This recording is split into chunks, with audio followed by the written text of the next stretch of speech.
Today's lecture will cover chapters 12 and 13 of your macroeconomics book.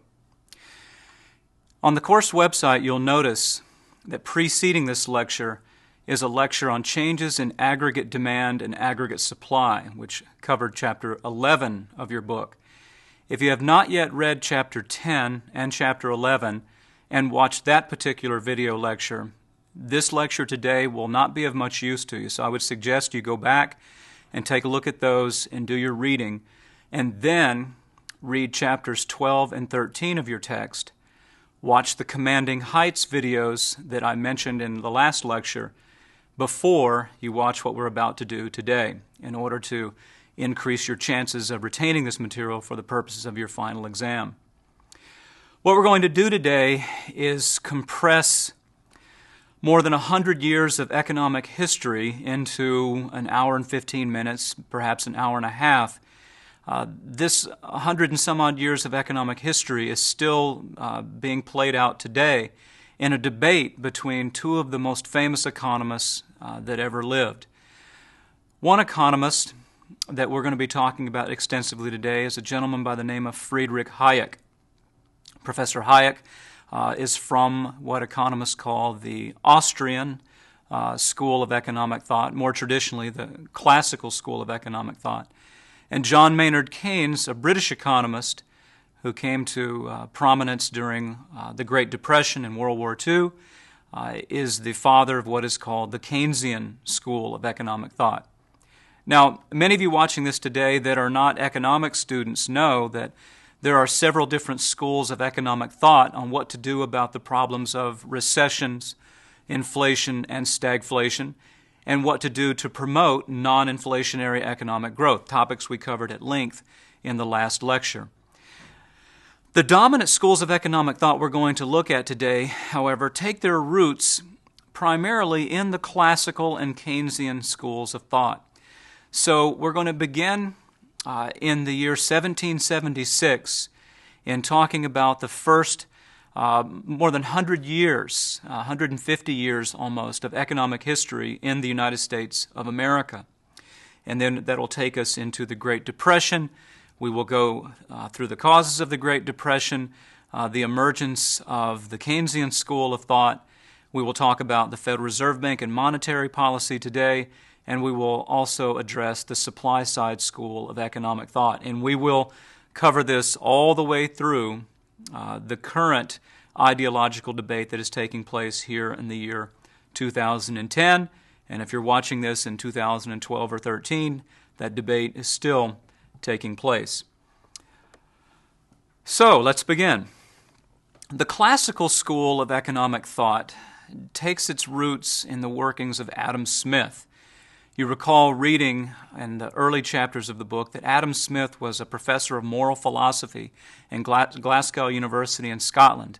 And in 1776, he wrote the most famous book in economic history, An Inquiry into the Nature and Causes of the Wealth of Nations, which is today simply known as The Wealth of Nations. And you recall reading in this book that Adam Smith argued that the way things work in any economic system, if you desire an economic system that promotes wealth and prosperity all up and down the economic spectrum for the rich, the middle class, and even the poor, if you desire that, Adam Smith argued that the best type of economic system is one where the government ostensibly leaves you and I alone so long as we are not violating the rights to life, liberty, and private property. Other than that, the government should play no role in guiding economic decisions and imposing its economic will or political will on participants in the economy. And you and I and the businesses that we run, however large or small they may be, should be left alone to pursue our enlightened self-interest, to pursue activities that serve our fellow man and enrich ourselves.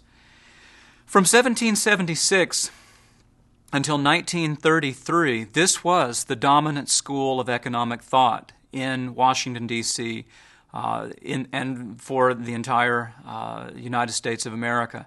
The federal government did virtually nothing to guide economic decisions or impose its will on the self-interested activities, the peaceful self-interested activities of businesses and individuals. That meant that from time to time during this period, the economy, through the natural business cycle that you read about in Chapter 10, would go into recession or might experience inflation, and the government during that period of time largely took the role of observer. So let's show you graphically what the classical school of thought looks like if we're in an economy where the government is only doing what it is constitutionally authorized to do, protect life, liberty, and property, but other than that, stands on the sidelines and watches the business cycle play out. If we go into a recession, how can we get out of it? That would be the first question for the classical school of economic thought. So our primary focus today is going to be on what the different schools of thought argue we should do about recessions, and later the problem of stagflation, but we will also address the problem of inflation and what some of the schools think we should do to promote non-inflationary economic growth. You will recall that if we have an economy, we have aggregate supply, aggregate demand, if we have an economy that is at full employment at point A, CPI 1, GDP 1. You'll recall from chapters 10 and 11 that the economy has a cycle to it in terms of its economic activity, just like we have weather cycles where sometimes the economy goes into recessions, contractions and then recessions. You'll recall that a recession is a decrease in aggregate demand that leads us to a lower rate of inflation, but a drop in the gross domestic product and an increase in cyclical unemployment. Okay, so from 1776 until largely 1933, this would happen from time to time. It happened severely in the 1890s. If you study your economic history carefully enough, you'll see that during the 1890s we actually had what economists referred to as a depression, a severe drop, a severe prolonged drop in aggregate demand. So from the founding of our country, throughout the 1800s, the early 1900s, the late 1700s, there were periods of time when the economy would experience drops in aggregate demand. When this would take place, the classical economists of the school of Adam Smith, Jean-Baptiste Say, you recall reading about Frederick Bastiat and his view on what government is supposed to do or not do in the economy.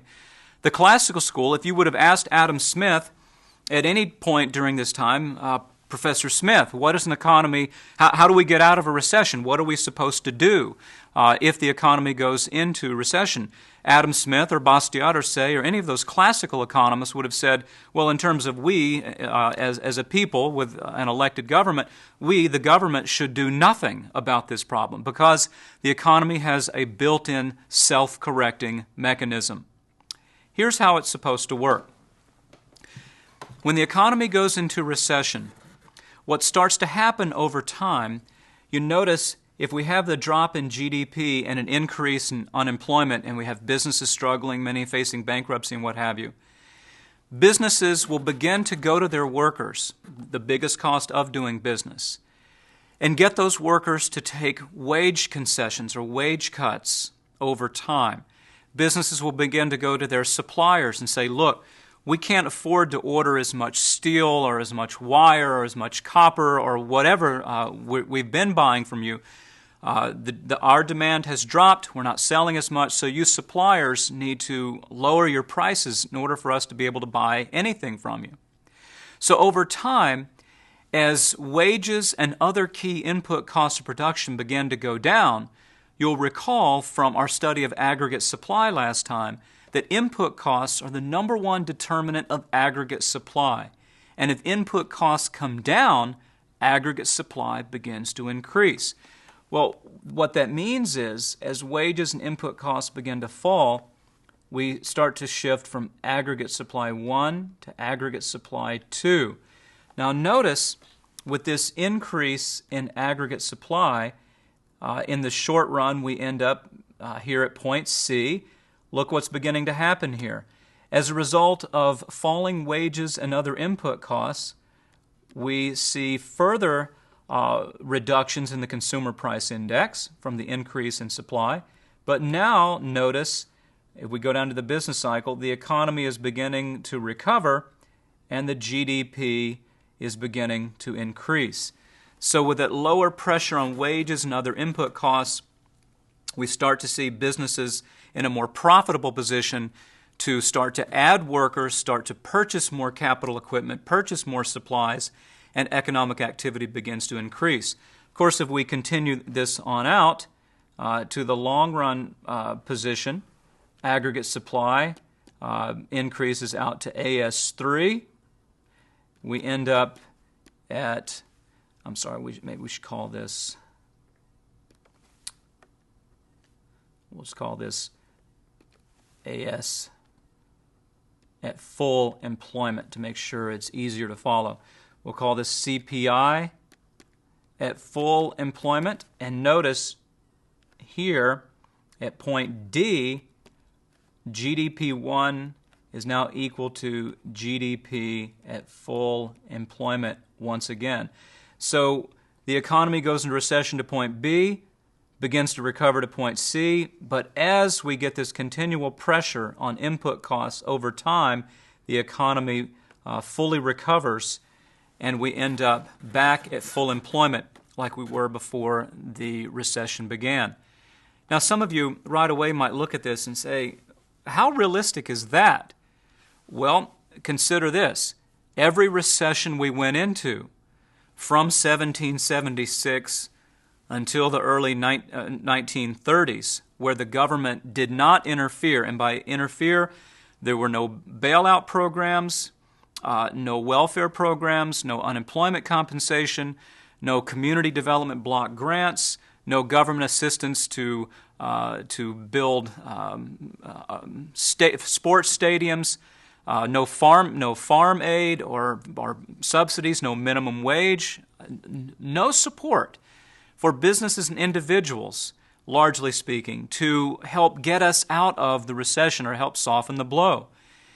And these recessions, every one of them that we went into, no matter how severe they were, every one of them, we came out of it without the government interfering. And remember, to come out of a recession means that in the long run, people are working again. And you may look at this and say, well, yeah, but you just said they were working for lower wages. But consider this for just a moment.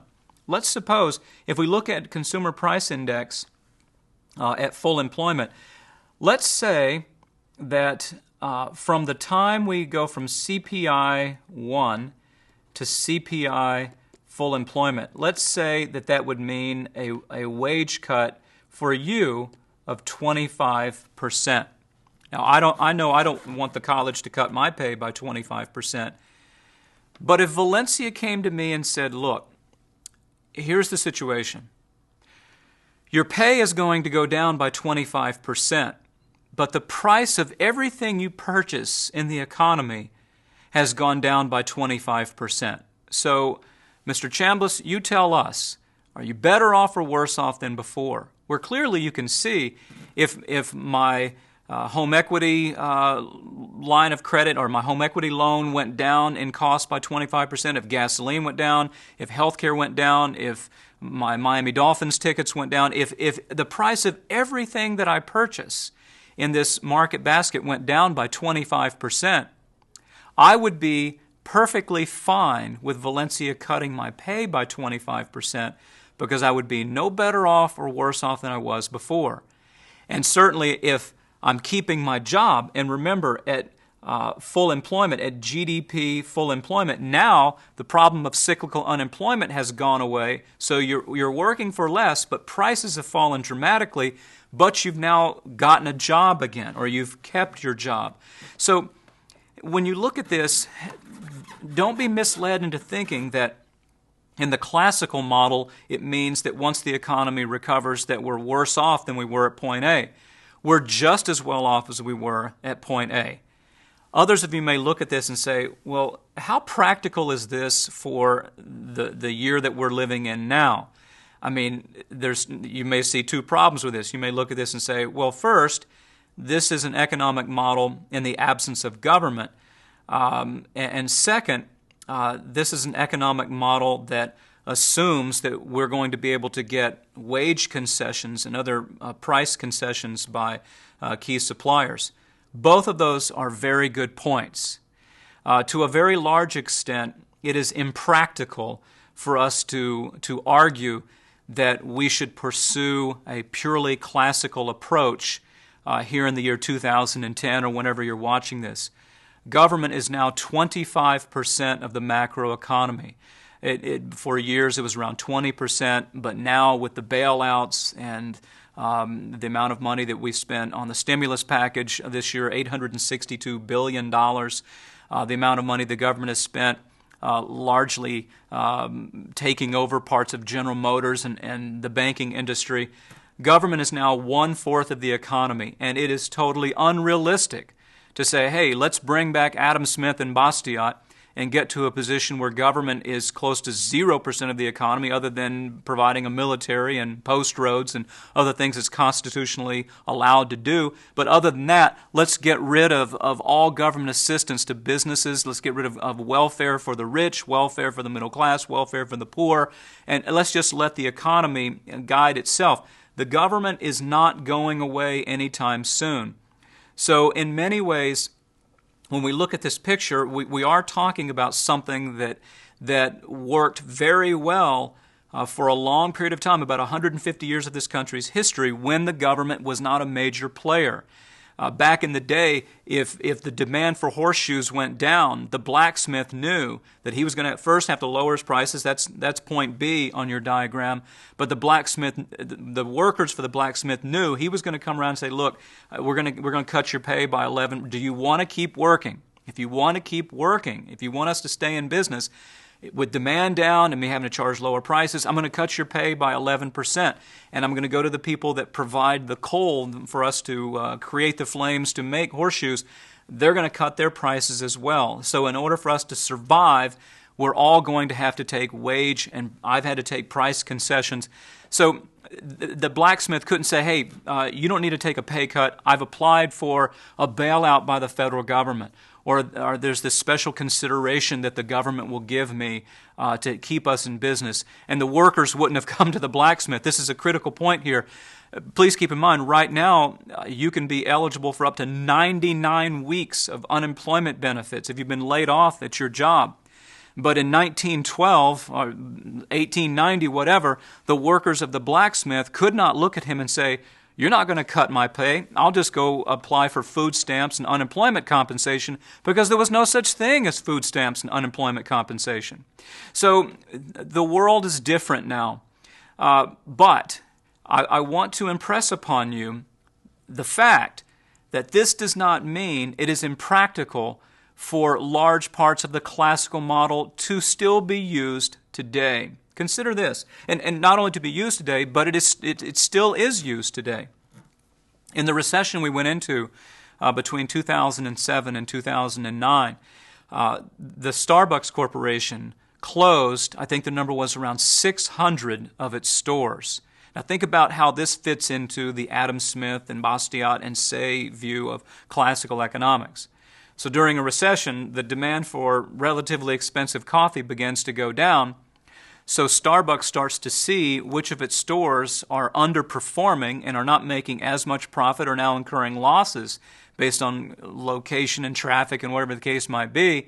And so Starbucks gets a list of the stores that are underperforming and begins to close those stores down. Now look at what this does. When Starbucks closes those stores, it lowers the overall cost of doing business. So with lower costs of doing business, it helps Starbucks go to the stores that are still performing well and either refurbish them or create reward systems to keep its best workers still working there. So Starbucks takes the cost savings in one area to build up the strength of its stores in another area. Well, this is a free market classical approach to a recession where you try to get your costs under control. You may also recall in the video that preceded this, when we covered chapter 11, that workers that are coming back, during this time period anyway, workers that are coming back to jobs they have lost are taking pay cuts on average of 40% when they get called back to their previous job. Well, this is also a way for the economy to start to build itself again. Again, you want to say to yourself, but if I was making $10 an hour, now I come back for $6? Well, $6 an hour is more than zero. And zero is what you're getting if you're unemployed, with small unemployment benefits that eventually expire. $6 an hour and a full-time job in an economy where prices for virtually everything, with the exception of healthcare in particular and tuition, in many, many other areas of the economy, prices are coming down. So that $6 an hour, I mean, if I can interrupt myself for a moment, consider when the housing market finally tumbled, think about the number of people you know who had been shopping for a home during the boom time, couldn't afford one, who now are able to afford a home or had been able to afford a home once prices began to collapse. So if you're making a modest income, but prices are also modest, again, we go back to that final point in the classical model, you're just as well off as you were before. So the classical view of how to deal with recessions is very simple. The economy has a built-in self-correcting mechanism, and for our practical purposes today, Adam Smith would say that the more the government will simply allow the economy to work itself out, the better off the economy will be in the long run. I do believe Adam Smith would have told the government, the day General Motors filed for bankruptcy and the Obama administration decided to bail out General Motors, a classical economist would have said, look, General Motors has not done as good a job in selling cars at a price and quality that people want as Ford and Honda and other companies have.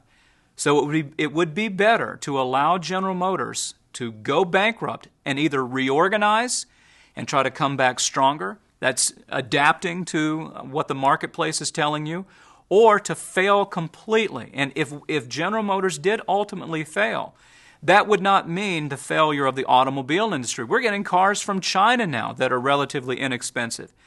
What it would do is send the proper signal to Honda and Ford and Hyundai and all the other car companies on how not to run a car company, how not to have union wages that spiral out of control, how not to have too many models that people don't want, whatever the case might be. So in the classical sense, please understand that bankruptcy is a necessary function. Every restaurant that goes out of business signals other restaurants what was wrong with the closed restaurant's menu or prices or location or customer service.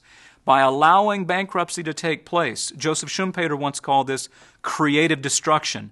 By allowing the ineffective competitors to go away, you reward the effective competitors, and it helps the economy grow and strengthen by providing information on how to run a business properly. In many ways, you could argue that the government bailing out General Motors, what it did was send a signal to other auto manufacturers, hey, if you don't have a very good product, if you don't have your costs under control, and you end up on the precipice of failure someday, the taxpayer dollars will be there to bail you out too. And so that eases some of the pressure on businesses to do the best job they can to serve us, and in the long run does not help the economy be as competitive with China and India and Brazil and Europe and other countries that may not do as much of this as we are currently doing. So I hope on philosophical grounds you can see, at least philosophically, the importance of the classical school even today in having an economy grow and strengthen in the long run by telling businesses and individuals. If I can give you one more example, the worker who has lost their job, say, at a textile mill in South Carolina, the classical view would be to tell that worker, look, we are now getting a lot of our clothes from China and Pakistan and Indonesia, that are less expensive and just as good a quality as what you were producing. Rather than waiting for your unemployment check or a welfare check or food stamps or the government to come in and bail you out, provide you with free medical care, whatever the case might be, what you should do is look at parts of the economy that are doing well and will continue to do well. Maybe now is the time to stop looking for a job in the textile industry and go down to your local community college and start to train to become a nurse. Or go to school to become a pharmacist, whatever the case might be. So fixing yourself, again, the theme that we talked about in other lectures, going about getting the necessary skill, education, and training to improve your abilities is also a recommendation of the classical school of thought, where in the short run, quite painful. In the long run, we're a lot better off with that than we are with artificial interference, so Adam Smith would have argued, that can actually make the economy worse in the long run. Okay, so let's go to a new page and get to the Great Depression and why the classical school of economic thinking fell out of favor during this period of time. Okay, some of you have had economics in high school, and you may have been told by your high school economics teacher that the Great Depression was caused by the stock market crash that took place on October 29, 1929. Economists who have studied the Great Depression would say that the stock market crash of October 1929 was severe enough where it would have led to a pretty severe recession. But there was no way that the stock market crash in and of itself could have been enough to trigger the Great Depression. So what we're going to do now is talk about the three major causes of the Great Depression and what it led to in terms of people and their view of the classical school and how it led to the emergence of John Maynard Keynes and the Keynesian school of thought. Okay.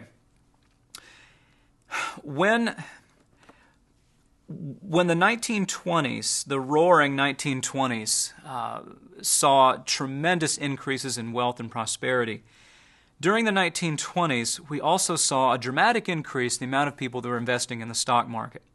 During this particular period of time, you could pay as little as 10% down. If a stock cost $10 a share, you could put down $1 of your own money, and the brokerage firm would provide you with the other $9, in essence a loan. It's called buying on the margin.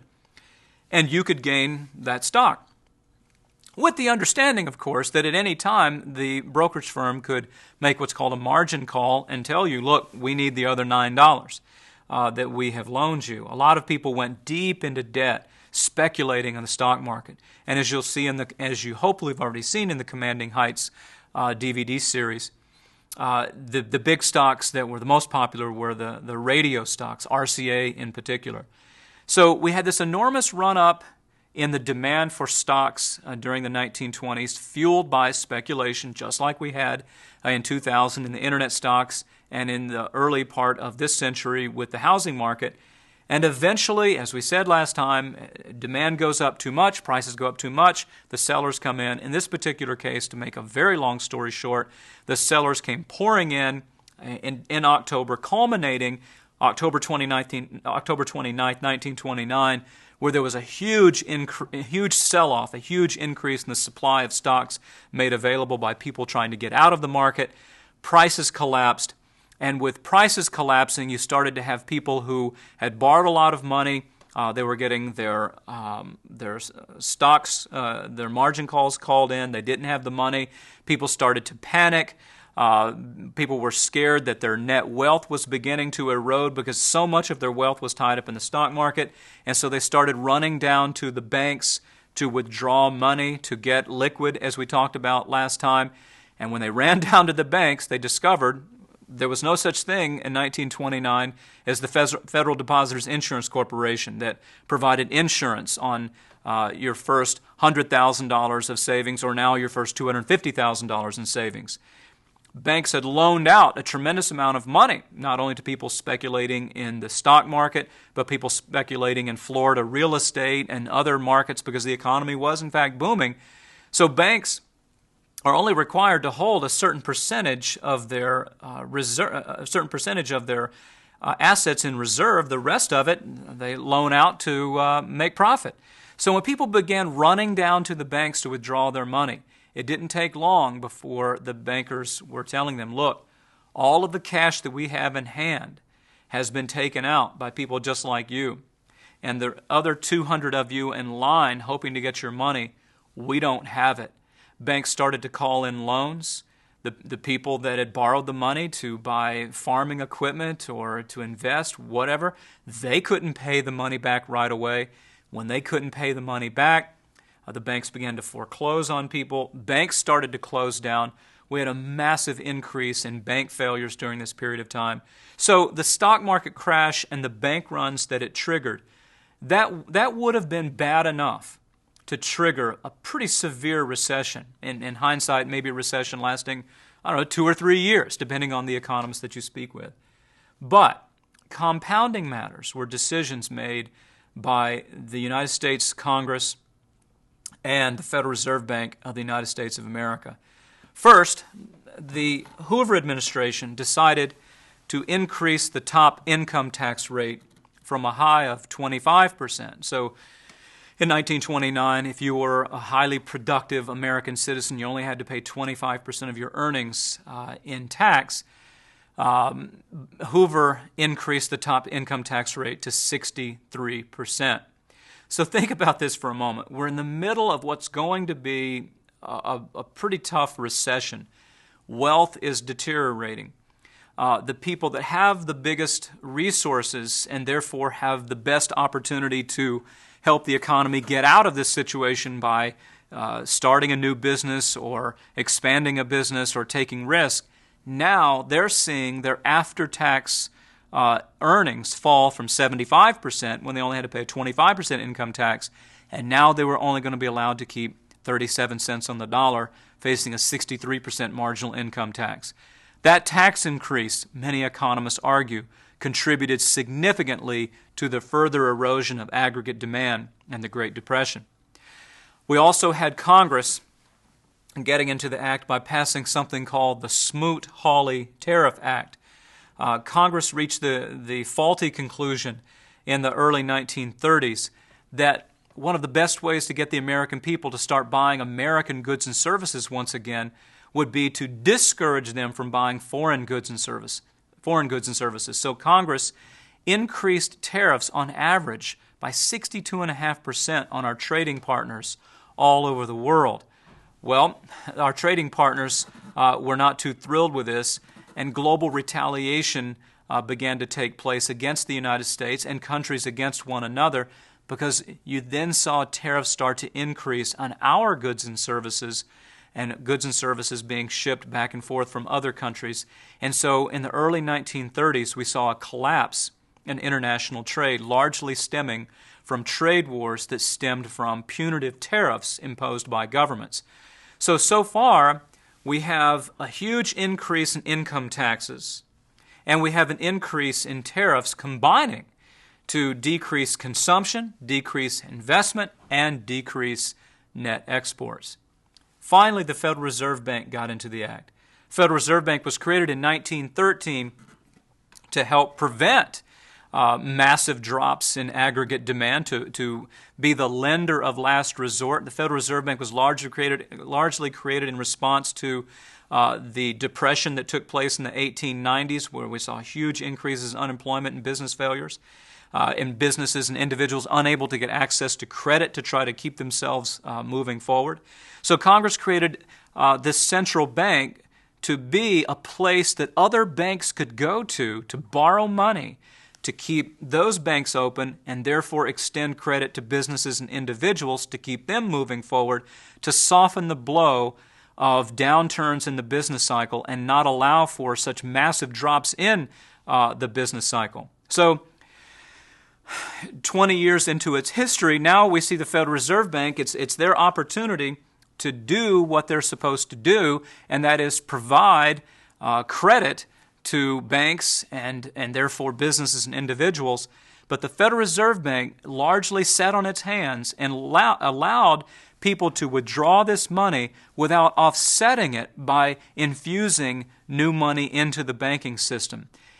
What we saw happening in the very early 1930s was, as a result of a large drop in the supply of money, interest rates actually went up. So imagine this. We go into a recession, you've got a tax increase, you've got tariffs on our trading partners, so we're seeing less demand for our goods and services when they retaliate. And then the Federal Reserve Bank, which according to the idea of a central bank to begin with, the Federal Reserve Bank is supposed to step in and increase the supply of money to bring down interest rates to try to stimulate consumption and investment. Instead, the Federal Reserve Bank allowed interest rates to go up, and with higher interest rates, we have strike three.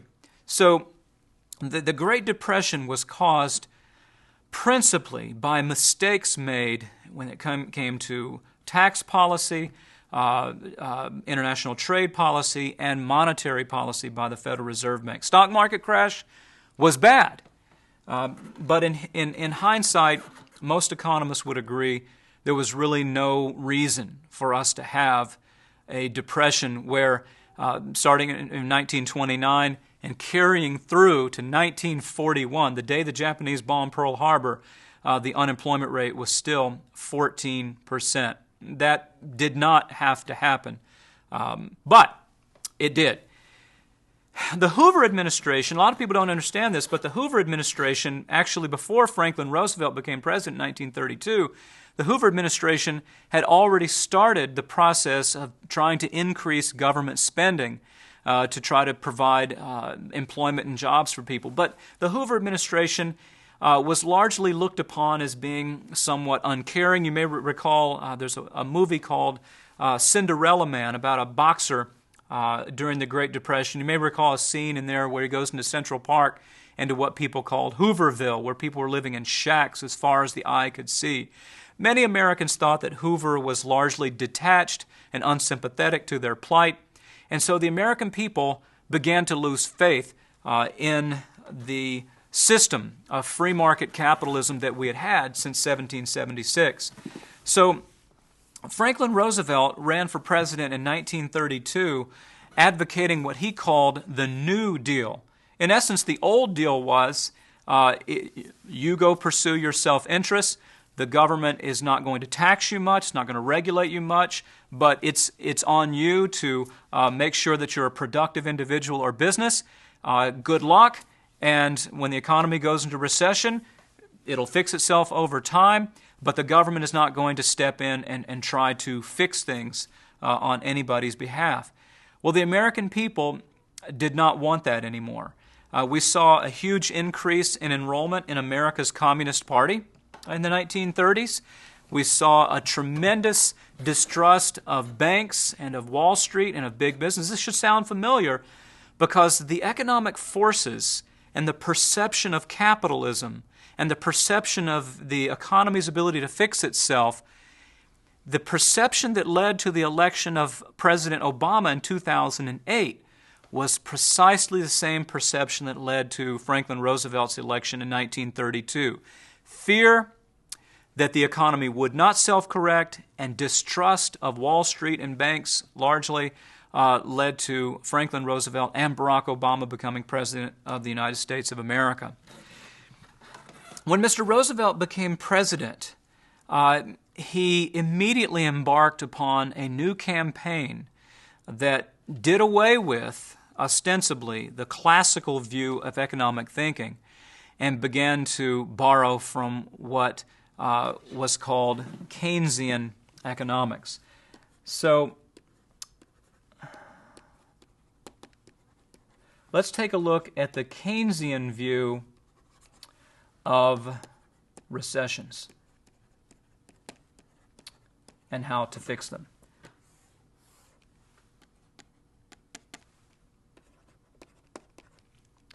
John Maynard Keynes was a British economist who had written a very famous book right after World War I entitled The Economic Consequences of the Peace. You should recall that after World War I, the Allied forces of the United States and France and Great Britain put tremendous pressure on Germany to pay what were called reparations, to pay the countries back for the cost of World War I. And the reparations were what they required Germany to pay back was far in excess of what Germany's economy was able to pay. I've been reading a book called The German Crisis by a fellow by the name of Knickerbocker. He wrote this book just a couple of years before Adolf Hitler became Chancellor of Germany. It was an American who traveled around in Germany, interviewing people and taking a look at what was going on in the German economy.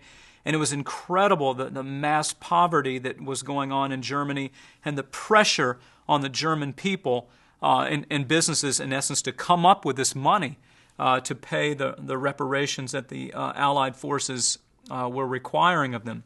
John Maynard Keynes, in his book, The Economic Consequences of the Peace, argued that if Germany, in his words, were kept poor and their children suffering and starving, that it wouldn't take very long for Germany to reorganize and set off an even worse war, an international crisis than World War I. His words were incredibly prophetic. He was very upset with the Allied forces for imposing this economic pressure on Germany following the war, and predicted that it would lead to another world war. And of course, 20 years later, that's exactly what happened. So that was one of his most famous early works. But John Maynard Keynes became one of the 2 or 3 most famous economists in the history of economics by examining the Great Depression and coming up with what he believed was a solution for it. So with respect to the Great Depression, we're here at aggregate demand, let's say 1933. I picked 1933 because that was the depth, that was the low point of economic activity. In 1933, the gross domestic product, we'll just put GDP 1933 and CPI 1933, the gross domestic product had fallen by approximately 40%, and the unemployment rate rose to 24.9%.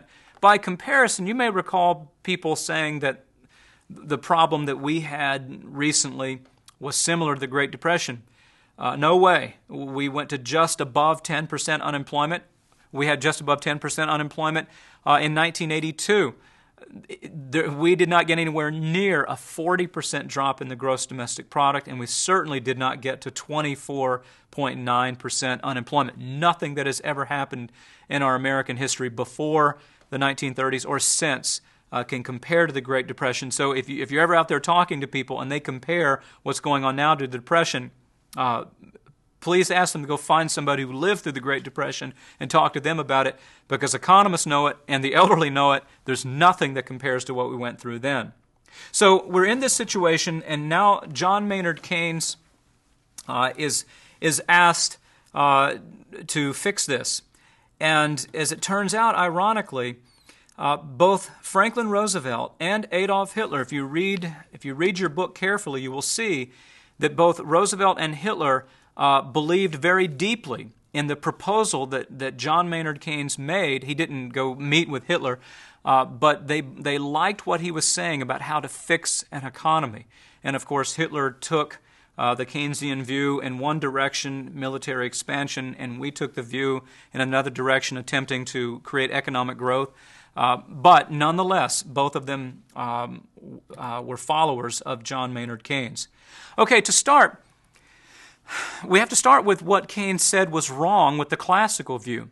Keynes was once asked if the economy self-corrects in the long run. And Keynes said, yes, it does, but in the long run, we're all dead. What he meant by that was, he said that the Great Depression was such a massive decrease in aggregate demand, and that the problems were so severe that it would have taken far too long for the economy to self-correct. And during that time we're waiting for it to self-correct, Keynes was concerned about the breakdown in democracy around the world and the rise of fascism and totalitarianism as starving people began to turn to dictators to fix their lives, as they did largely in Japan and Germany and Italy. So Hitler was concerned about the impact on democracy throughout the world. He was concerned about the impact on the socioeconomics of the countries going through these problems, because, as we mentioned before, you start to see an increase usually in crime and psychological problems, drug and alcoholism, and all these other things. But Keynes also said that one of the big flaws with the classical model was that the self-correcting mechanism could not work very well during the Depression because of something he called downward wage rigidity. So the major criticism that Keynes offered up was the problem of downward wage rigidity. Recall, for the classical model to work, the biggest input cost of doing business, wages must be flexible enough downward so that aggregate supply can grow over time and restore full employment. But Keynes pointed out that during the Great Depression, wages tended not to fall very fast, and certainly not enough to create the growth of aggregate supply that the classical economists would have predicted. And in many ways, Keynes' perception was correct. By the 1930s, we had a larger number of labor unions in the United States of America, and labor unions, you'll learn in microeconomics, are often very reluctant to take wage concessions. And that can lead to, in the face of a recession, if businesses are coming to them saying, look, we need you to take a 12% pay cut, it may lead to them saying, we'll take a 1% pay cut. So unions tend to be resistant to wage concessions. And since the union movement had grown considerably during this period of time, Keynes in many ways was right that we were seeing some stickiness or rigidity in wages not falling very much. And if wages and input costs don't fall enough, you're going to have a hard time having the economy self-correct. So Keynes offered a different view of what to do about this situation. Keynes argued that the free market was not going to be able to fix this situation, and that in the long run we would be dead. So Keynes argued, for the first time in economic history, a proposal to have a massive increase in government spending to restore full employment in the economy. He first recommended that the governments that were to institute this policy make it clear that the government was going to be helping businesses and individuals gain employment and to have economic stability. The idea there is to increase something called autonomous purchases. An autonomous purchase is a purchase you make today based on the expectation of having income in the future to pay for it. We do that with credit cards, don't we? Well, Keynes argued that if the government would announce that programs were going to be implemented to put people back to work and create jobs, this would start to increase consumer confidence, and people who were sitting on cash, scared of their future, might begin to go out and spend a little bit, maybe buy their child a new pair of shoes they've been in need of, or buy a new tractor at a farm because they thought, okay, we're going to be coming out of this soon, or things are going to be improving. And you recall when Roosevelt became president, he began with these fireside chats explaining to the American people that better times are going to be ahead and the government was going to step in and try to fix things. Well, when Roosevelt took office in April of 1933, immediately we saw a huge increase in government activity. You may recall hearing about two major programs, the WPA and the CCC. The WPA stands for the Works Progress Administration. The WPA went out and built roads and bridges. They built the football stadium that I played high school football in Oklahoma. They provided electricity to rural Appalachia. They built dams. So all over the country, government began creating these programs to hire people and to put money back into the economy, creating these infrastructure programs. The Civilian Conservation Corps A lot of the lodges that you see built in the national parks were built by the CCC. These were young men who lived in camps and sent a big portion of the money back to their families. They planted trees out west and what have you. So these two programs in particular, the WPA and the CCC, were programs to put people back to work and hopefully increase economic activity. Please bear in mind that during the 1930s, our ancestors would have been very reluctant to simply accept welfare programs, much more reluctant than Americans are today. Keynes argued that just giving people welfare assistance, which he did believe there should be unemployment assistance and assistance for widows and the poor and children, and that's what created Social Security after all. But he did not argue that the major way to promote economic growth was simply by giving people a check for doing nothing. He argued that the best way to create economic growth in the short run and the long run was to spend the money on infrastructure programs. Now, by infrastructure programs, we're talking about putting things into place, a road, for example, where in the short run, a guy has a job laying the asphalt. But in the long run, Keynes argued that by spending the money on infrastructure, you would actually create the type of economic growth that the free market economists would advocate as well. Let's take a look at how this is supposed to work. Keynes argued that by increasing spending on infrastructure programs, you would begin to see an increase in aggregate demand in the short run. So we'll call this AD 1938, okay? And we would get an increase in the GDP from people being put back to work, and we'll call this point C. But he argued that in the long run, infrastructure spending, we'll say call this aggregate supply, 1940, that we would end up here at point D, where notice point D comes at a lower rate of inflation than C, and point D corresponds to the point we were at before the economy went into recession. Now you may ask yourself, well, how do we get an increase in aggregate supply from government spending money to promote aggregate demand? Well, Keynes argued if you're improving the roads and the water systems and the flow of electricity, if you're improving the infrastructure of an economy, you will also, therefore, by definition, improve the productivity of the economy.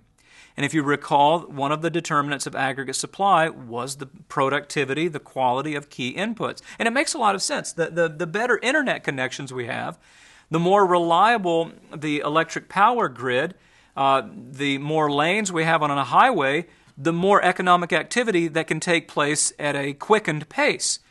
So for the critics of Keynes who argued that government spending would simply stimulate aggregate demand and lead to inflation, Keynes argued, no, government spending in the short run will promote growth of aggregate demand, but that same spending will promote growth of aggregate supply in the long run because we are now seeing an increase in the productivity of the resources that businesses and individuals have to work with. So this was his answer to the folks that said, hey, we're concerned about inflation. I should also point out that many of the critics of John Maynard Keynes were critical of the way in which government was to get the money to spend it. Keynes did not recommend raising taxes to try to get more money to fight a recession. After all, raising taxes during a recession makes no sense whatsoever. When you have unemployment and people being reluctant to spend and businesses being reluctant to spend, the idea of going after them to take even more money away from them under the promise that it's going to be put to good use and create jobs in the long run, politically, few people are going to buy that. And economically, how are you going to squeeze blood out of a turnip, so to speak? So Keynes did not recommend tax increases to try to get money out of an already weakened economy. Keynes recommended something that government only did from 1776 to 1932 to pay for wars and things like this. Keynes recommended borrowing the money, having the government simply borrow the money by selling, the way we do it today is by selling treasury bills, bonds, and notes. We auction off interest-bearing debts that the government tells China or whomever, if you purchase one of these bonds for $10,000, we will pay you back plus interest. And the government does. It's part of the reason why, if you look at the federal budget of the United States of America, you'll see billions of dollars simply going to pay interest on the debt. So anytime the government doesn't have the tax dollars on hand to spend the money on something, it has to rely on deficit financing.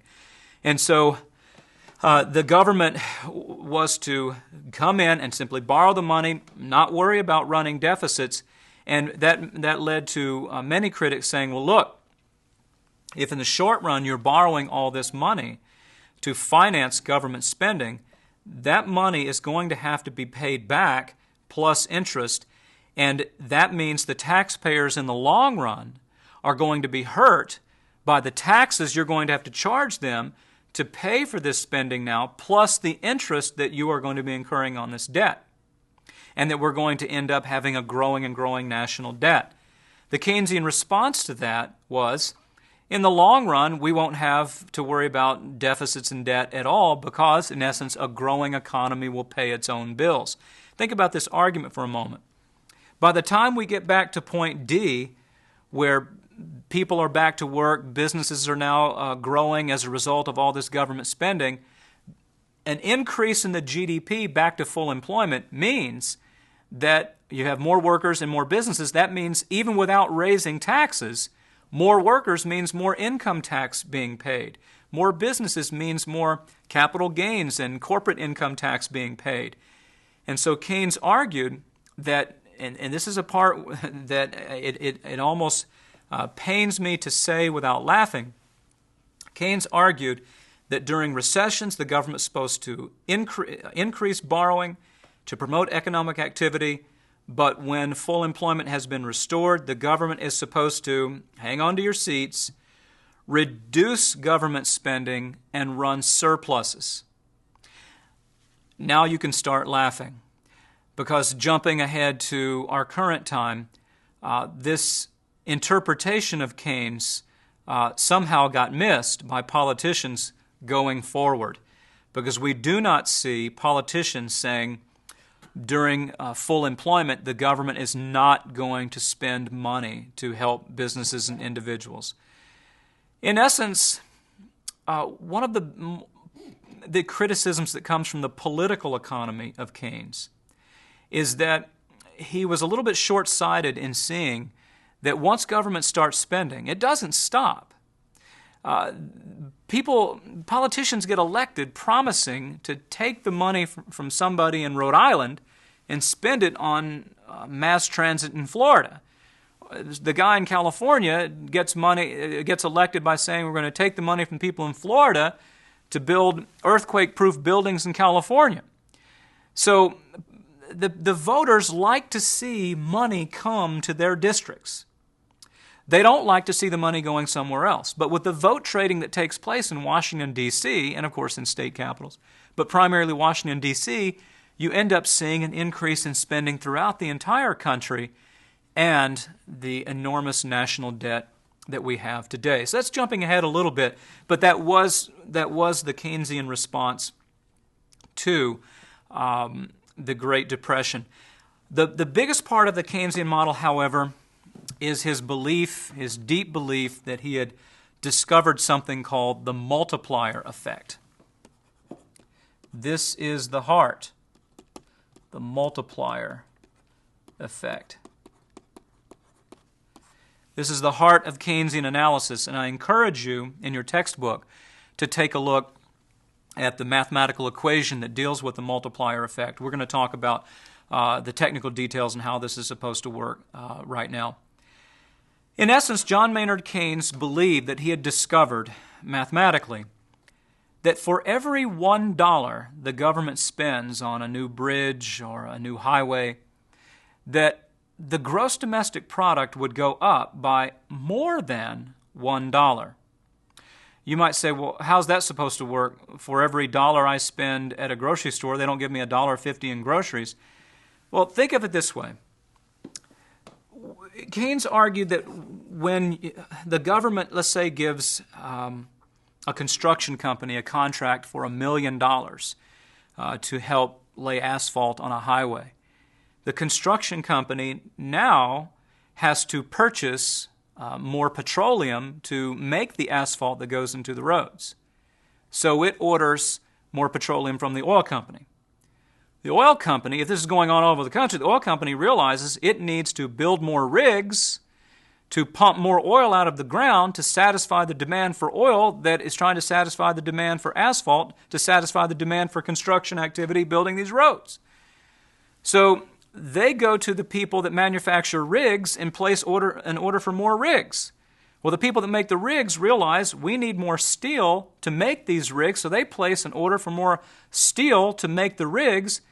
The iron ore company ends up hiring more workers to extract iron ore. You get the idea. So the idea is that it starts to have a spillover effect into so many other industries that in essence that $1 leads to an acceleration of economic activity throughout the economy, and $1 can lead to an increase of economic activity of more than $1 as the money gets respent and starts to promote an increase in economic activity in multiple sectors of the economy.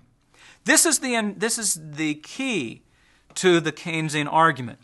If the multiplier effect exists, then John Maynard Keynes has a logical place at the economic table of debate on what to do about a recession that we may still be in right now or go into 20 years from now. If the multiplier effect does not exist, on the other hand, then analytically and practically the Keynesian model begins to fall apart. And this is where we bring in the work of Friedrich Hayek. Hayek was an Austrian economist who was an intellectual rival of John Maynard Keynes. Hayek was against government intervention in the economy during the Great Depression. He was very much steeped in the classical view of the economy works best when the government leaves the economy alone. Well, the Hayek argument against Keynes is largely this.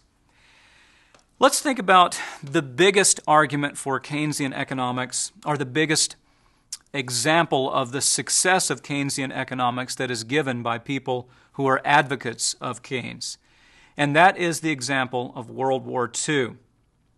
It is often pointed out, and you will see this clearly in the Commanding Heights video, that during World War II, massive increase in government spending on armaments, on bombs and jeeps and planes and bullets and guns, led to the unemployment rate going from the previously mentioned 14% during the bombing of Pearl Harbor to less than 2% in the middle of World War II.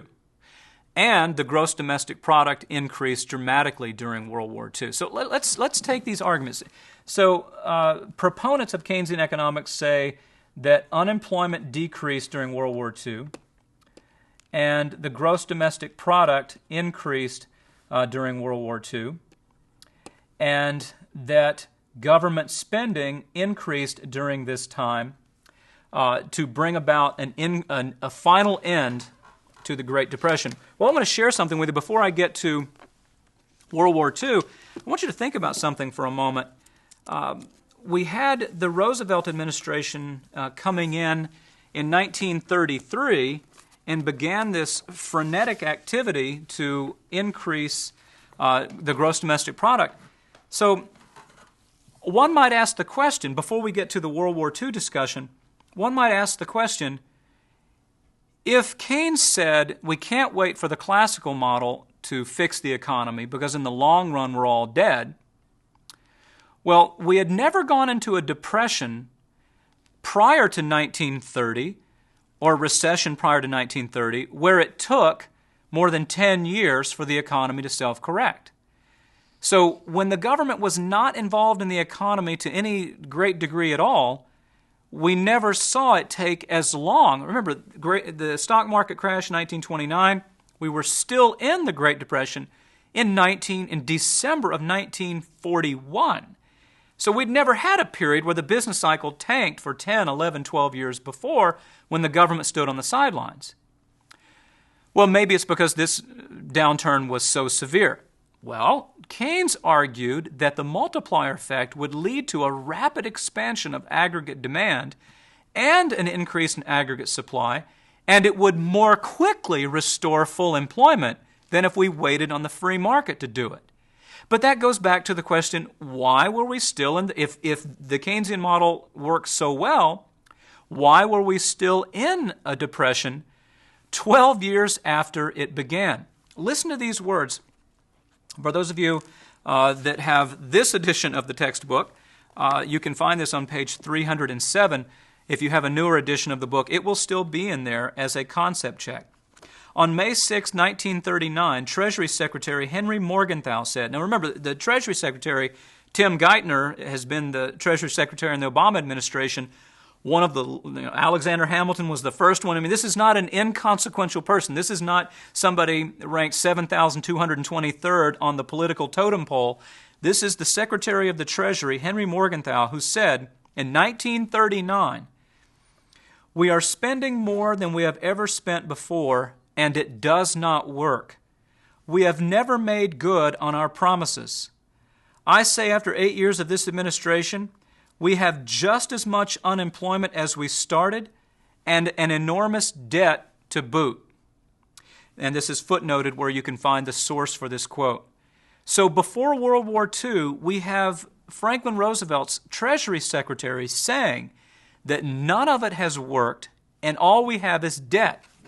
I strongly encourage you, if you want to read what many current economists believe is now maybe the final word on the history of the Great Depression, this book by Amity Shlaes entitled The Forgotten Man, A New History of the Great Depression. When you read this book, she breaks it down year by year. You will see all of the programs implemented by Roosevelt. And it wasn't just work programs, tremendous increases in regulation of banks and farming, large quasi-nationalization of key industries, huge increases in welfare programs, making it illegal to own gold as a private citizen during this period of time. It wasn't just increased spending. There was a tremendous movement. Roosevelt had privately argued that capitalism had simply failed and we needed a big increase in government. When you read this book, you will see chapter by chapter that all of the promises of the Keynesian model, that there would be economic growth, prosperity, the multiplier effect, an end to suffering, it did not materialize. Well, that still doesn't make the Keynesian model go away.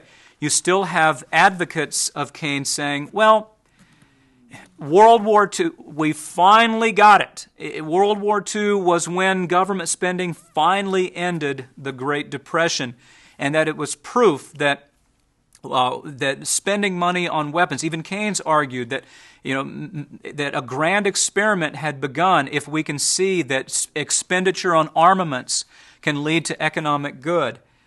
Well, let's take these three things in order. First, the decrease in unemployment. If you read your textbook carefully and do the proper research on the internet to make sure the textbook is accurate, you will see that the biggest reason for the drop in unemployment during World War II is because more than 10 million men were drafted, taken out of the labor force, and sent off to fight in a war. One of the best ways to decrease unemployment is to decrease the number of people looking for jobs, because if you're drafted into the military during this period of time, you weren't counted in the labor force. So now we have a situation where all of these people who had been looking for jobs and were unemployed, now they're gone.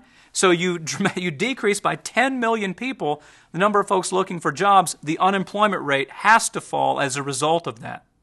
Number two, the increase in the gross domestic product. Well, you recall the gross domestic product is equal to C plus I plus G plus or minus net exports. During the Roosevelt years, we saw a drop in net exports, and also during World War II. But also during World War II, this is very important, we saw a drop in consumption and investment.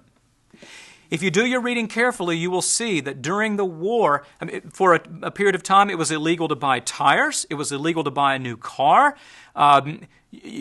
Pleasure driving around in your car on Sunday to go to the beach was illegal. They gave you ration stamps, and the government told you how much sugar and butter and other products that you could buy. There were tremendous restrictions imposed by government on what you could consume and what businesses could spend money on. So you had an economy where consumption was going down, investment was going down, and net exports was going down. These are the three major parts of the free market. But what happened was government spending went up by such a large amount that it created the impression. It is true that the gross domestic product went up. But if you have the three keys to prosperity, consumers, businesses, and our export sector all going down, and the government increasing spending by a large enough amount, you will see on paper that the gross domestic product is increasing.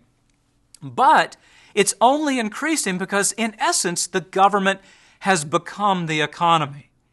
Now, I don't know about you, but I don't know what kind of a student of political or economic history you are, but the Soviet Union had this economic model as well for 75 years, not just during World War II. We saw the Soviet Union reporting, just like Cuba does, reporting every year that the gross domestic product was increasing. Well, of course, if government is running the entire economy and if government increases spending by a large enough amount, it can offset what's not being done in the private sector. But I have to ask you, how many of you today would like to see the government go from 25% of the economy to 80% of the economy or 100% of the economy, where we didn't have private cell phone companies or private sports businesses or private clothing stores, private grocery stores? How many of you would like it for the government to step in and tell you exactly when you could buy a car, what size home you could buy? Well, they are in many ways doing that now. We're seeing more pressure on what type of food you're going to be able to buy to try to improve health, light bulbs you can buy. We're seeing the government now taking over the student loan industry. So we are seeing more and more government health care is increasing. So we are seeing more and more of this. But if we look at countries all over the world where G goes up over time and C, I, and NE all drop, those countries always end up poorer than when they started. Because, as you recall from the early part of the book, the private sector making private decisions is more efficient in the long run than government making decisions with your money and your resources. And that brings us to a very important point that goes to the question of whether or not there is a multiplier effect in government spending. Before I get to something called the broken windows fallacy, something that I don't think is mentioned enough in criticizing the argument that World War II ended the Great Depression and proved, I know many of you have heard this statement before, if you had $1 for every time you heard someone say war is good for the economy because we build more tanks and bombs and things like this, how many dollars would you have? Many of you would have at least 10, maybe 20, 30. War is good for the economy. Well, think about this for a moment. During World War II,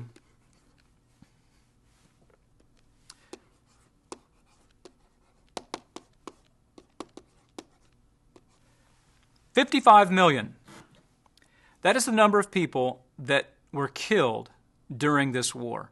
Around 405,000 Americans died during World War II. 20 million citizens of the Soviet Union died during World War II.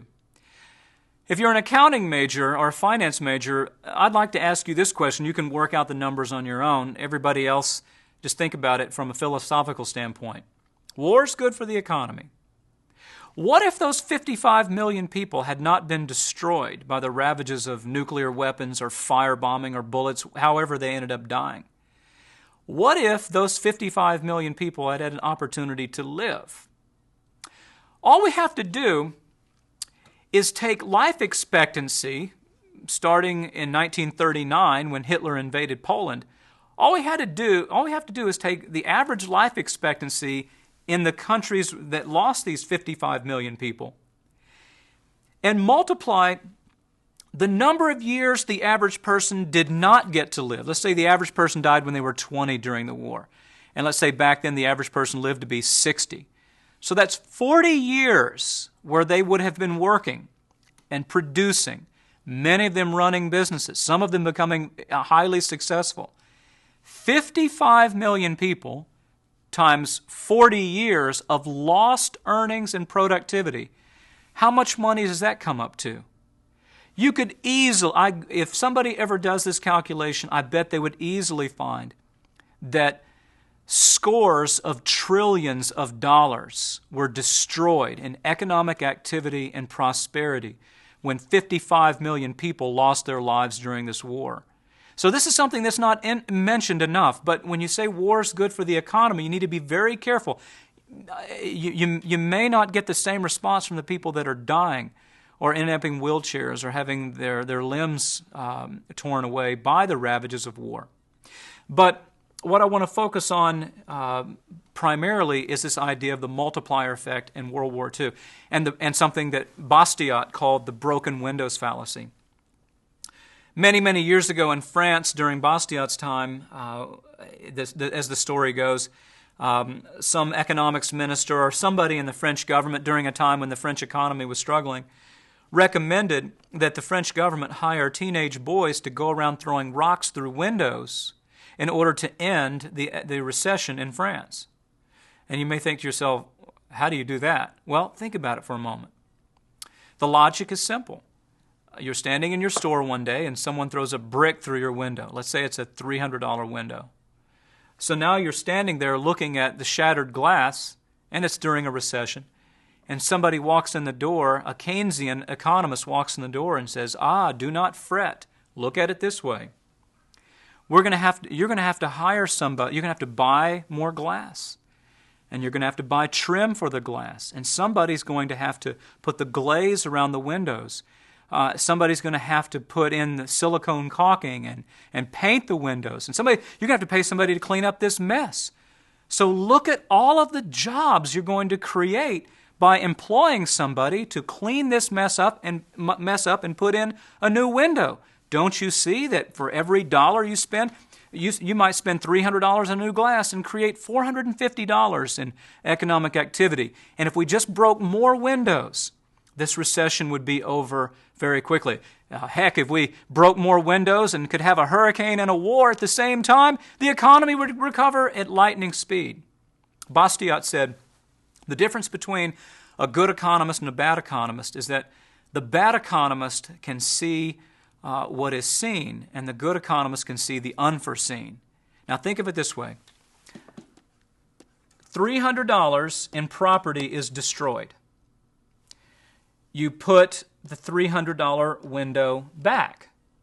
So in many ways, you could argue this is a zero-sum game where something is destroyed and it's put back, no net gain to the economy. But it's worse than that, Bastiat argued. Watch this. You've lost $300 when that window is broken. The question becomes, what if it wasn't broken? What could you have done with that $300? Now, if you're a business person, you may have suppose you spent that $300 on a new advertising campaign in the newspaper that was to run for 2 weekends. How much business activity might that give you? Suppose you were going to spend it on giving your best worker a bonus so that they would stay and continue to improve their productivity. So suppose you were going to do this to paint, put a new sign on your building so people could see it better, or to hire somebody to give you better software so you could respond to orders faster. How many of you can envision a scenario where if you could have spent that $300 on your own as a result of improving your productivity, getting more customers, having your workers work better and harder, that investment, when you invest $300 in the stock market, do you expect to get $300 back? No, you want to get $400 or $500 back. What if we could have gotten $450 in economic activity if you did not have your window broken? Now think about this for just a moment. The economy would have been better off by $150. If the private sector could have kept this money, then the economy would have been better off. By destroying something and then simply putting it back, the best case scenario is that it leads to no net gain in economic activity.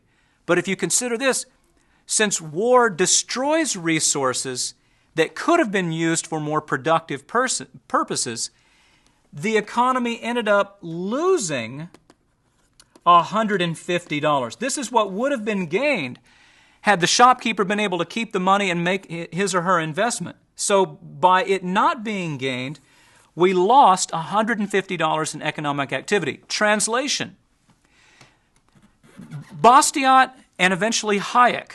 Hayek argued that the long-run effect of Keynesian spending is not an increase in economic activity, but a decrease in economic activity. Consider this. If I can go over to this article for a moment. Robert Byrd's Highway to Nowhere. I know many of you do not know who Robert Byrd was. Robert Byrd was a senator from West Virginia. I think maybe the longest-serving senator in our country's history. That came in the late 50s, I believe, maybe even late 40s, but he passed away in 2010. Robert Byrd, for many of the years he was in the Senate, was the chairman of the Senate Appropriations Committee. Now, the Senate Appropriations Committee is the committee that makes the final determination on where your tax dollars are going to be spent by the federal government for everything from highways to anything else for that matter. If you're the chairman of the Senate Appropriations Committee, you have a unique power to guide a lot of the federal spending towards your state. In more recent times, you may recall hearing about Ted Stevens from Alaska, who had been chairman of the Appropriations Committee, who had proposed and was moving forward on a $450 million bridge in Alaska to an island of 50 residents. Now ask yourself a question, for those of you taking this class here in Orlando, Florida. Would the Disney Corporation, or let's take Universal Studios. They recently built the Harry Potter addition to Islands of Adventure. Would Universal Studios spend $454 million to build a bridge that would help only 50 more guests get to the castle at this Harry Potter addition? No way. Because if they did this, if they spent $454 million, that would be the cost, they wouldn't be able to show that 50 more guests are going to spend $455 million at Universal Studios and therefore generate a net profit for the shareholders of the company that owns Universal Studios. So there's no way. Would you spend $45,400 on a car that would help you drive an extra 50 miles over the course? Of course, that may not be the best example, but you understand the idea of spending this kind of money. Well, Ted Stevens spent it because he has to get reelected in Alaska, and the people, and it will create jobs in Alaska, and the people in Alaska will like this. But Keynes said the spending was supposed to be and done in such a way that the entire country would be benefited. Well, consider this article, and you can type this, you can get this for yourself. It's from the July 10th and 11th Wall Street Journal. So if you type in the title Robert Byrd's Highways to Nowhere, you will see in here that Robert Byrd, for example, it's not in the article, but when Robert Byrd was chairman of the Appropriations Committee, 1 year, out of the entire pool of money that was supposed to be spent on highways in the United States of America, West Virginia got half the money, and the other 49 states combined got the other half. Now, I don't know about you, but this doesn't seem to make a lot of sense if you're trying to create a multiplier effect for the whole country. Robert Byrd was famous for bragging about the billions of dollars that he crammed into West Virginia in the name of jobs creation. When you read the article, you will see that today, West Virginia ranks 42nd in per capita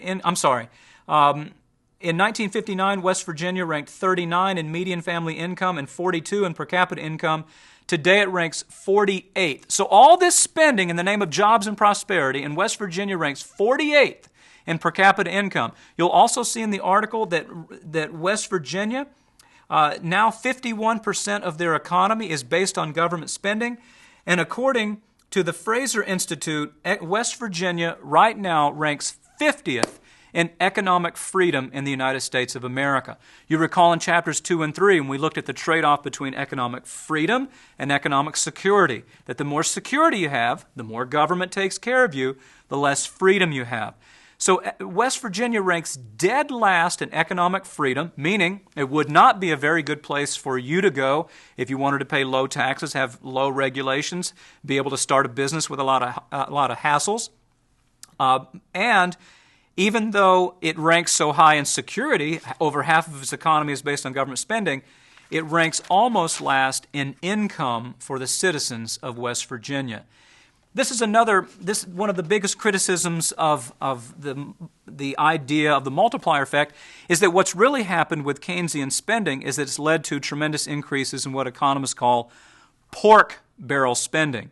By pork barrel spending, spending that's specifically designed to go to one politician's district without any regard to the cost-benefit analysis for the entire country. So to try to take it easy on Keynes a little bit, in many ways we really don't know if Keynesian spending could work real well in our economy today, because what we're seeing is not what Keynes advocated. He did not advocate giving half the highway money to West Virginia. He didn't advocate bridges to nowhere, as you've heard it called.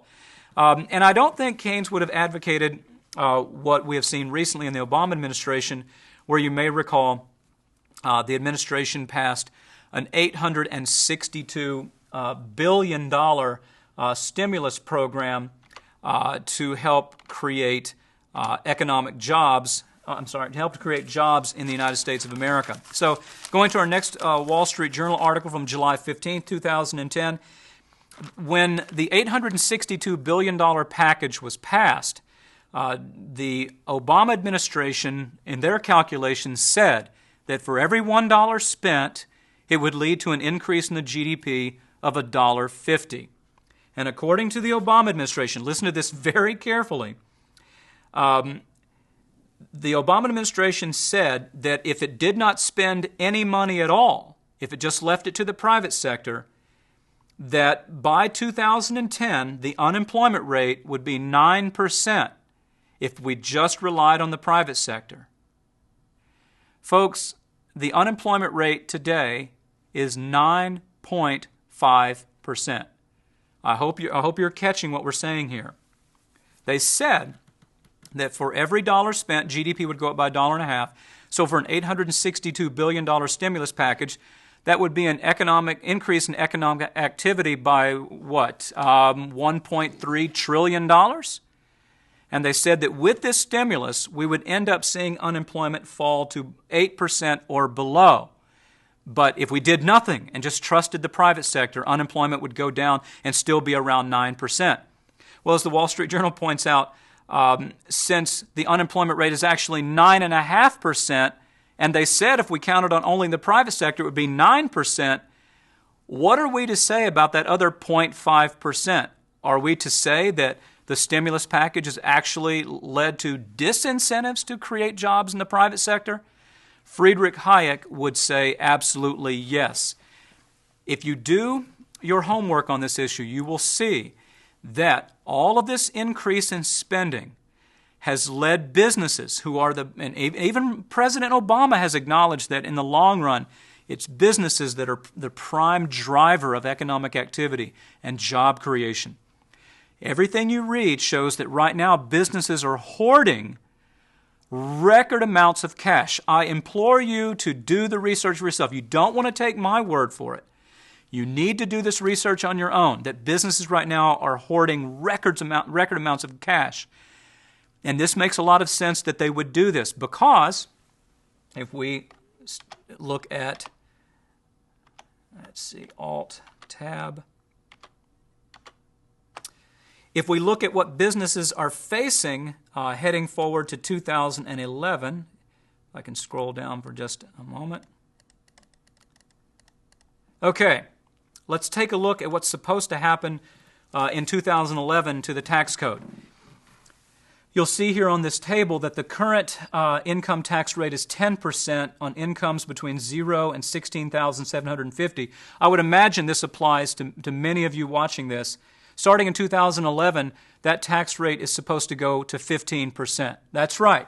So now, again, you may be watching this in 2012 or 13, so we don't know if this has happened, but in 2010, businesses are seeing that college students who now pay 10% of their income in taxes are going to pay 15%. Most businesses would conclude that now you're going to have less money to spend. That means less economic activity. So why would a stimulus designed to increase economic activity encourage businesses to do that and hire people when they think that next year is going to be worse? You can see that the middle income is going to see an increase in their rate from 25 to 28 and 28 to 31. Upper income families will go from 33 to 36, and the top rate will go from 35 to 39.6. The capital gains tax rate is currently 15%. That's the tax you have to pay on investments in real estate and what have you, stocks, bonds. That's scheduled to go to 20% next year, and the Obama administration said they wanted to push it back to 28%. Taxes on dividends. That's the earnings you make from being very wise with your investments in stocks. The current rate is 15%. It's scheduled to go up to 36%. And you'll see that the estate tax, which is currently 0% this year, so if somebody in your family dies and they leave you money or property, you have to pay no tax, that's scheduled to go to 55% next year. So if you look at this from the Hayek perspective, it makes a lot of sense that we are not seeing currently the job creation that the Obama administration predicted, because many businesses, if they believe their taxes are going to go up next year, they're going to be reluctant to hire people. They're going to hold on to cash to prepare for that higher tax burden next year. You also have the possibility of higher taxes on coal and oil as part of the global warming initiative that's accelerating in the wake of the BP oil spill. And you have higher health care taxes moving forward that businesses are still wondering, how is this going to affect me? So the government has spent this $862 billion, predicted that it would lead to an economic increase in economic activity of $1.3, $1.4 trillion. But here we are still at 9.5% unemployment. And again, if you do the research on your own, you'll see that the unemployment rate would be even higher had it not been for the fact that we had all these census workers working in 2010. So Hayek and other classical economists pointed out that the idea of a multiplier effect, again, to summarize, if I take $1 away from you that you would have used to improve your own life, or if I take $1,000 away from a business where they would have tried to improve their own business, and that money is taken, and then the government, because all $862 billion is borrowed money, the government is taking money from you in the future and your children and grandchildren in the future. They're going to have to pay the $862 back plus interest. So they're taking away $862 billion of your income in the future to spend it now to try to improve the economy now. But it hasn't worked. It hasn't led to that increase in economic activity, because if we take $1 away from the private sector tends to make decisions that does have a high multiplier effect because it has to invest the money wisely. The Harry Potter edition at Universal Studios, whatever, I think they spent $200-something million on it. They're going to have to show investors that it's had a rate of return of $300, $400, $500, $700 million, so the investors believe it was worthwhile. The private sector, you and businesses have to be careful with your money. The government can spend it on whatever it wants, roads in West Virginia, highways in Alaska, whatever the case might be. They don't have to spend it as carefully, since they're not going to have to show a profit or loss. They're taking the money by force. And so the idea that if government spends $1, GDP will go up, it assumes that instead of spending that dollar on government programs, if they had let you keep that dollar, that you wouldn't have made wise decisions with it. that businesses wouldn't make wise decisions with it. But if you ask yourself in summary, where do we probably get the biggest economic boost? From the private sector spending their dollars or the government spending the dollars? Well, there's an old Wall Street Journal editorial entitled "Keynes is Still Dead" to help summarize this. There has not been one study that has shown unequivocally since Roosevelt took office, running through the Obama administration, showing one example clearly of where government spending led to a multiplier effect. So if it doesn't lead to what it's supposed to do, why do it? Now, to close today, we're going to take a look at a long-run warning from Friedrich Hayek on government spending. We're going to have to use the next lecture to cover stagflation in the 1970s and what have you, because it's taken a long time just to get through how to deal with recessions in the Hayek and Keynes view. So this is a book entitled The Road to Serfdom. It is optional reading for you in the macroeconomics class, but I'll be honest with you, I think almost as a condition of citizenship, every person should be required to read this very important book. Serfdom is in essence a form of slavery. During World War II, Friedrich Hayek wrote this book. He wrote it in 1944, and it had a tremendous impact, mostly negative, because Hayek saw that in Great Britain and in the United States of America, that the respective governments were beginning to pursue the exact same economic policies that Germany had pursued that led to the rise and existence of Adolf Hitler.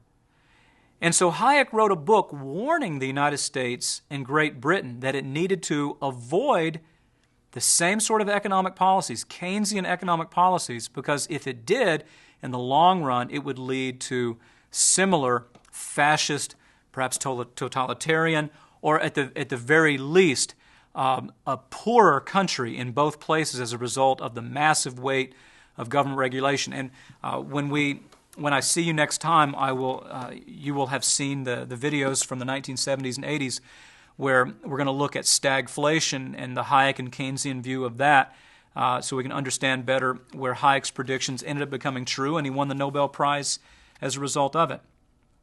He says here in his book, on pages 6 and 7, few are ready to recognize that the rise of fascism and Nazism was not a reaction against the socialist trends of the preceding period, but a necessary outcome of those tendencies.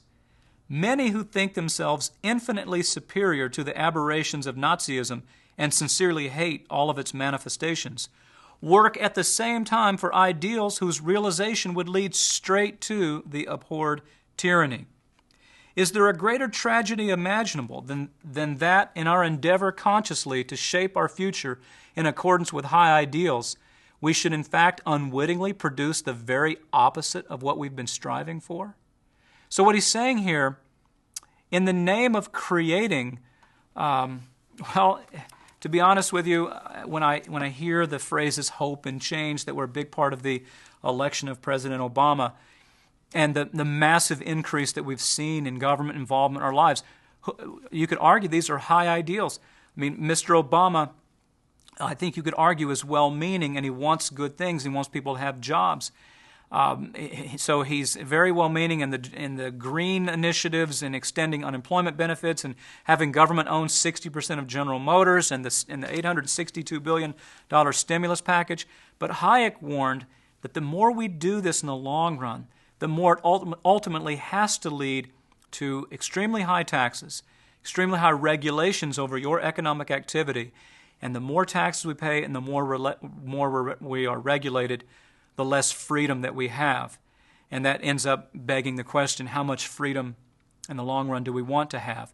So as a preview of where we're going next week, let's take a look at part of the philosophy of what came out of The Road to Serfdom and how it began to change the thinking in Great Britain. And next week we'll also see how it led to a change in the thinking here in the United States of America.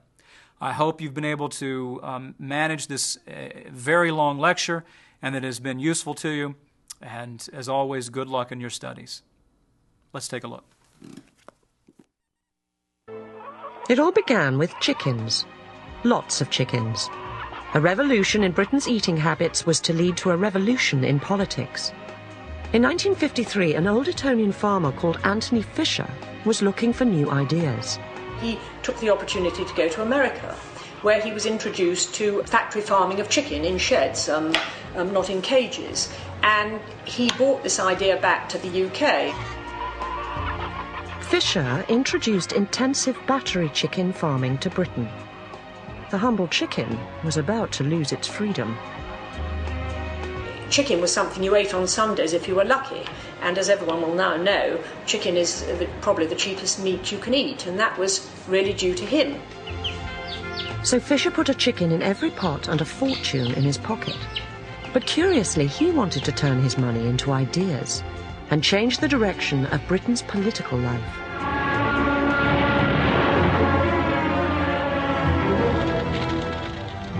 Britain had fought a war for freedom against the totalitarian menace of Nazi Germany. Fisher's personal view was that the country was still in peril. His brother had died fighting in the Battle of Britain. Now Fisher wanted Britain to be a land worth dying for.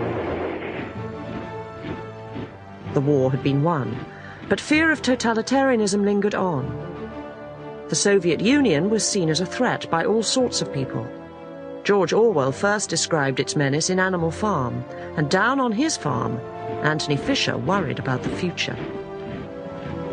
He just adored his younger brother. Seeing his brother in his mind's eye, seeing that this was happening to other people all over the world at that very moment under communism, and knowing that he could do something about it, and that was what he did.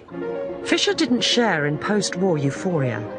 In 1945, the Labour Party was elected by a landslide vote, a vote for a brave new world that would make the unemployment of the 1930s impossible and banish hardship for everyone in need. Disease. The evil of disease must be overthrown.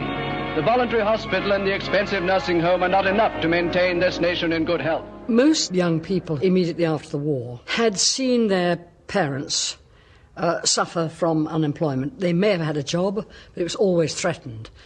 Often they would have spent a long time between jobs trying to find another one. Sometimes they simply couldn't find another one. So the experience of unemployment wasn't just a theoretical experience. It wasn't something you read about in books.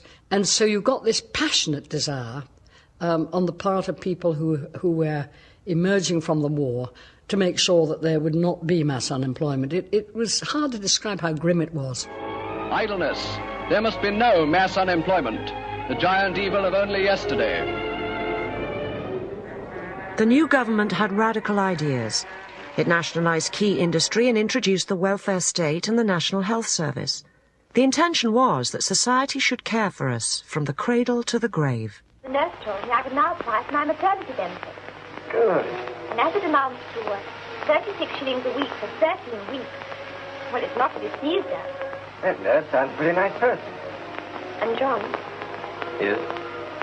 She hopes it's a boy. You've got the welfare state established. So there was a move towards a socialised economy. And then, of course, although Nazi Germany had been defeated, there was Soviet Russia. And communism was very far from defeated. And so you could feel you were living in a world in which liberal values were increasingly endangered. To an individualist like Fisher, the new government's planning and control seemed like a threat to personal freedom. 14-year-old Willie Ferguson, youngest worker at Ashington, unveiled the commemorative tablet. But instead of just railing against the government, Fisher decided to act. It's only very small groups of people who stand out against any consensus. People who are different in some way. They may be cranks, they may be geniuses. They don't accept what the majority accept. And Fisher was one of those people. I'm not saying he was right, but he was exceptional. Fisher was influenced by a little-known Austrian economist called Friedrich von Hayek, who went out on a limb to warn that we were all doomed if we didn't watch out.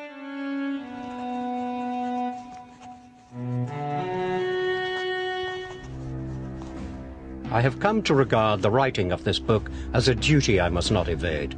When we look to Nazi Germany, the gulf which separates us seems so immense that nothing that happens there can possess relevance for any possible development in this country. But let us not forget that 15 years ago, the possibility of such a thing happening in Germany would have appeared just as fantastic. The Road to Serfdom argued that by embracing socialist ideas, Britain was unwittingly sliding towards totalitarianism. Freedom could only be assured by capitalism. And my father read it, and he obviously thought, he has put into words what I think and know. This man knows really the answers. For some, it was a potent message. As Enoch Powell's former secretary recalls, I remember Hayek telling me that the Brits thought you only had totalitarian dangers if people wore funny uniforms and funny salutes. And he said they don't understand that a man in a tweed suit can be as vicious as any Gestapo officer. Hayek saw the social and economic planning brought in during the war as the thin end of a dangerous wedge. Personal freedom would be eroded until people were enslaved.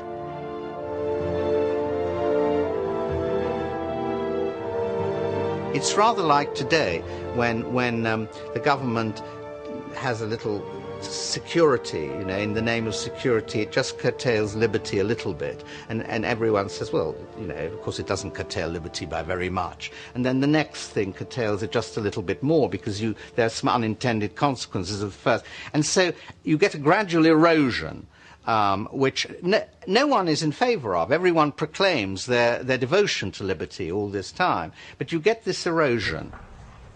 But the idea that freedom could be eroded by stealth fell on stony ground in Britain.